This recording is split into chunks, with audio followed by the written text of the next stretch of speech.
Once upon a time, there was a young medical student who woke up on the day of her last exams of the first year of medical school.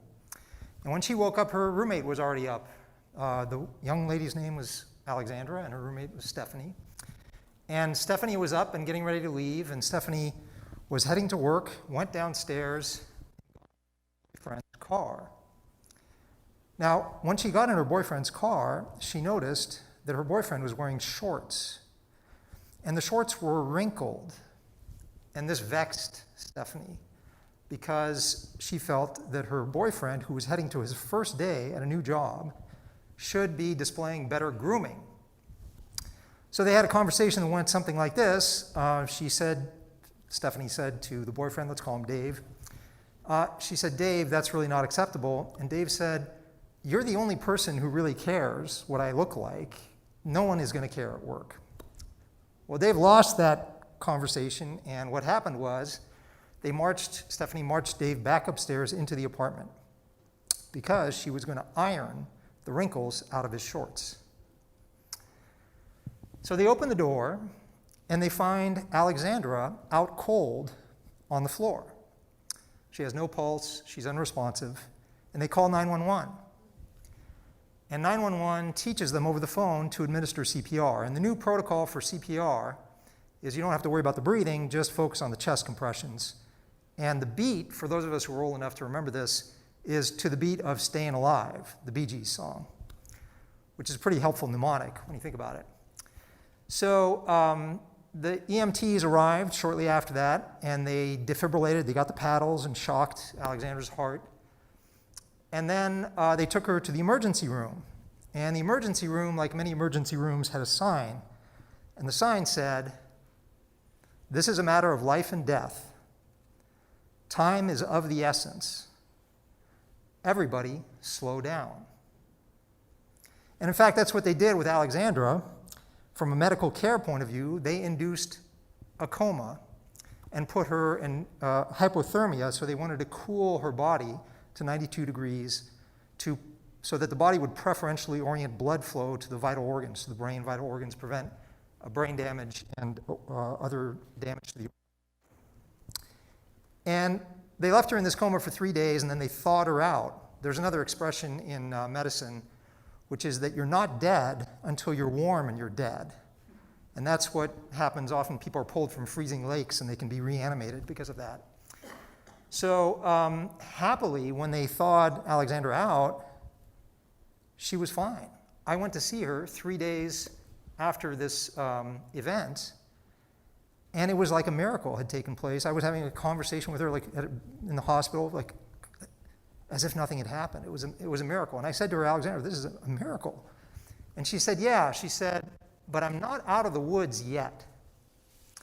She said, I am facing kind of a tough decision. And that is, am I going to have a defibrillator implanted? Or am I going to wear a jacket? Or there might be some other options, and we're trying to figure all this out. And I said, yeah, that's a tough decision. And she said, it's okay, though. And this is one of those moments we sometimes have, Chris, your life has meaning. She said, it's okay, thanks to you, I know how to make tough decisions. Back up a little bit, Alexandra was in year 2008, it goes so far back, I don't know if we can see it on the screen there. She was in this class of post-baccalaureate interns who come to UCSF on their way to medical school. They're taking a gap year or two. And so Alexandra spent 2 years in a program where I teach these interns to be health coaches. And actually in this program, this is the post-bac program, they're really decision coaches, and they focus primarily on areas like cancer care at UCSF.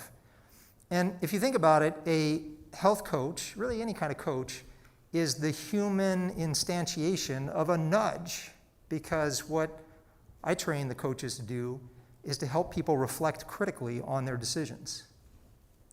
And really that critical reflection happens in 4 channels. It's really pretty simple.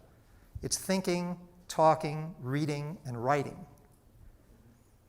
And I had another student recently tell me that she woke up in the middle of the night. Her name is Margot, and she said she smacked her forehead in the middle of the night because she'd been really worrying about a decision involving a living situation. And she woke up and she told herself, Margot, you've been thinking about this, and you've been talking about it, and you've been reading about it, doing research, but you haven't been writing about it. And so she got out of bed and wrote about it, and immediately came to a greater sense of clarity. So all this to say that when Alexandra said, I know how to make tough decisions, it's because she was able to self-administer, and I was able to help her as a coach write about her decisions as she was thinking, talking, and reading about these decisions. And to Ralph's point about value-focused thinking, it's an iterative process. So I've taken the decision quality dimensions and put them into an acronym called SCOPED. And that stands for Situation, Choices, Objectives, People, Evaluation, and Decisions. And what's important about this is that the acronym is actually kind of useful because it connects in the medical field to something called a SOAP note, which was a sort of paternalistic way of helping guide patients through decisions and documenting your decisions in a SOAP note. So I wanted to create the scoped note for doctors and others to document their decisions, but in a more, what's now called shared decision-making way, a less paternalistic way. So Alexandra was able to write out her decisions, each of these dimensions, make a list of her alternatives.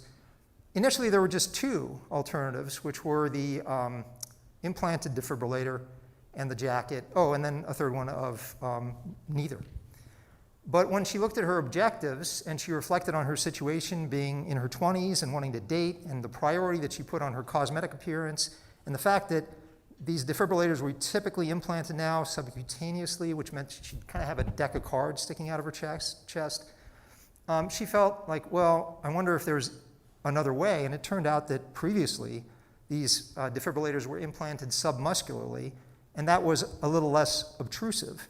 And so actually what Alexandra ended up doing was having conversations with her doctors about could we do this kind of old style submuscular, which has some trade-offs because the batteries are less accessible and the leads are less accessible. So there were trade-offs. But that turned out, long story short, that turned out to be a good alternative, and in fact the one she pursued. And I only have a few minutes today, so I will cut to the chase and tell you sort of how the story turns out.